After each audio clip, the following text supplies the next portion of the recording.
Hello everyone, hope you're feeling good, feeling great. We've got 86,400 seconds in this day, so let's try to make them great. It's Tuesday, October 1st, new month, new opportunities. Let's go. I'm Coy Wire, this is CNN 10, where I tell you the what, letting you decide what to think. Now tomorrow is hashtag Your Word Wednesday, where we use one of your words in the show to help boost our vocabulary. So submit those words in the comments section of my most recent post on Instagram, Snapchat, TikTok, along with the definition, your school name, the city, the state, and your teacher's name if you'd like, and we're going to choose a winner to work into tomorrow's show. We start today keeping an eye on ports in the United States as longshore workers who run East and Gulf Coast ports from Maine to Texas could go on strike. Port strikes are a big deal because it's cheaper to import or bring in goods via cargo ships as opposed to alternatives like airplanes or by land. Eventually, a strike could choke off the supplies of many popular products that flow into these ports. Workers are asking for a $5 per hour pay increase per year over a 6-year contract, and they want to keep restrictions on the types of equipment they are required to use. The last time there was a major port labor dispute was in 2002 on West Coast ports. It took 6 months before goods were moving normally again after an 11-day lockout of the union workers. Businesses nervously watched the negotiations for a deal to avoid a strike with a lot on the line. A strike would mean almost all of the U.S. could see shortages of goods like chocolate, fruit, including bananas and cherries, even certain cars if the strike lasts a long time. That could mean even higher prices for the goods that are available.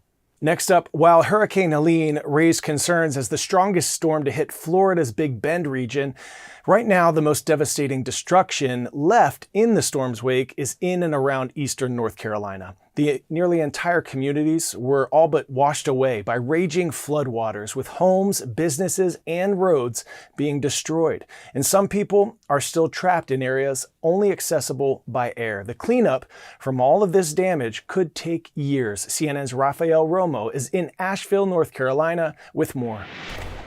Buncombe County officials announced the sad news on Sunday, saying that at least 30 people have died in this county alone, which means that the figure at the state level is now 36. And officials say that in the southeast, the states that were hit by the hurricane and the subsequent storm are now more than 90. And what we have seen in Asheville, here where we are, is many streets like this one behind me covered in mud. There's debris everywhere and people trying to cope because it's been very difficult for officials to deliver the aid that is badly needed by people. Governor Roy Cooper from North Carolina said that they're trying to get to those communities, not only here, but communities in the mountains around here. Some of them are inaccessible because the roads are impassable. And one alternative, and this is what the governor says that they've been doing, is airlifting water and food and basic necessities to those people. And so they have developed a system by which they bring all the supplies here, and from here they distribute those things.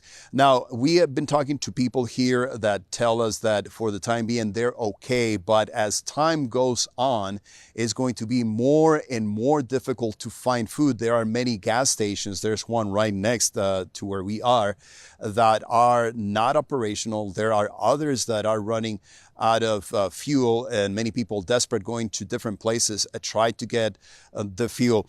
And the reality is that these people, it's going to take a while to get running water. Officials say that they're trying their best to bring the water system back up and running, but they were trying to fix water main breaks before they can stabilize the pressure, the water pressure in the system. And then the third step would be to actually turn the system back on. Also, power remains a problem for most of the population, and we have learned that at least 2 cell phone carriers are bringing satellite trucks that are going to provide relief because people are unable to communicate with loved ones who live in other parts of the country, in other states, to let them know that they're okay. Just to give you an idea, the governor said that more than 1,000 reports of missing people, that's what authorities have received in the last few days alone. As the climate has changed in recent years, storms have become more intense and more frequent, and people and technology are having to adapt to withstand increasing dangers. In Florida, Tampa General Hospital is using technology called an aquafence. The hospital is in a uniquely vulnerable position to storms, surrounded on 3 sides by water. And it's the area's only level 1 trauma center for some of the most in-need patients who can't be moved. The hospital's water-impermeable aquafence is engineered to withstand a storm surge up to 15 feet above sea level. Clamp down to a certain pressure, and it keeps all of the panels joined so that when the water is pressing, that there's no points where we get leaks or seepage from the front edge all the way to the back. So the same pressure from the water, from the storm surge, would be what keeps us up? Yes, exactly. So the weight of the water holds the wall up. Now, setting up an aquafence is no small feat. It takes about 60 people several days to fully install. But the barrier worked. As Helene made landfall in Florida, the aquafence kept the storm surge back and the hospital stayed dry. Pop quiz hot shot. What forest animal's name is an Aboriginal term meaning no water or no drink? Panda, koala, wombat, or orangutan? If you said koala, put your hands up. The word originates from one of the Australian Aboriginal languages. The majority of a koala's water intake comes from eating fresh eucalyptus leaves.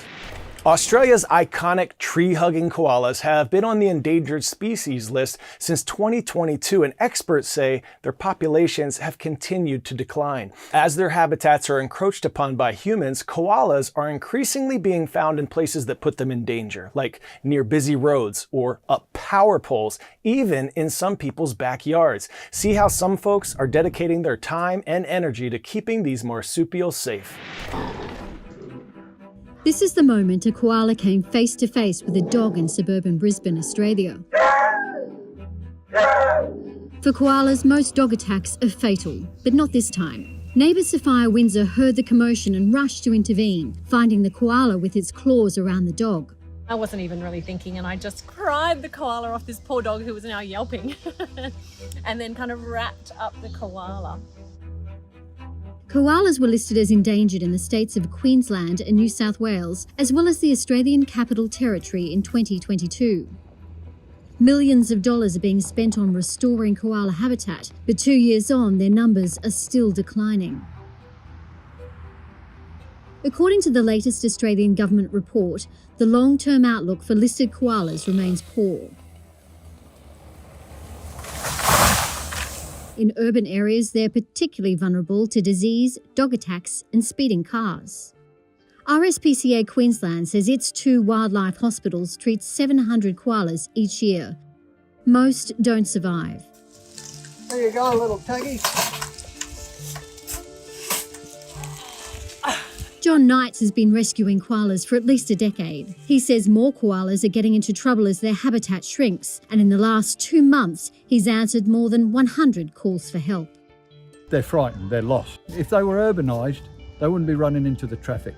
They wouldn't be turning up in backyards. They wouldn't be falling into swimming pools. They're not urbanised at all. They're looking for somewhere to live.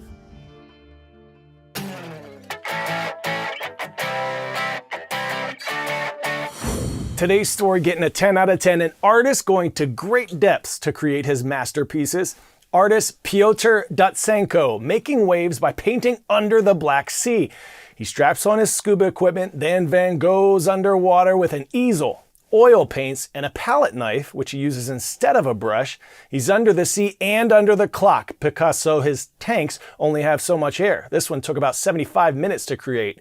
Easily one of the coolest art studios we've seen. I can't Rembrandt one cooler one, actually. Dutsenko's vivid underwater scenes are making quite the splash with art enthusiasts back on dry land. All right, it is shout out time now. Today's shout out goes to Linwood, Washington, and the Mustangs at Alderwood Middle School. Thank you for making us part of your day. We cannot wait to see your submissions for hashtag Your Word Wednesday tomorrow. You've been absolutely bringing it. Submit those vocab words at Coywire on social, and we'll see you right back here tomorrow on CNN 10.